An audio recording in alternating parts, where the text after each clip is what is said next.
周三，从路易斯安那州的部分地区到乔治亚州，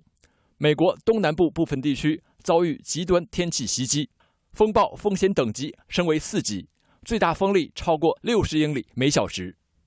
据 Power Outrage 网站报道，截止周四中午，密西西比、阿拉巴马、佛州和乔治亚州约10万人电力供应中断。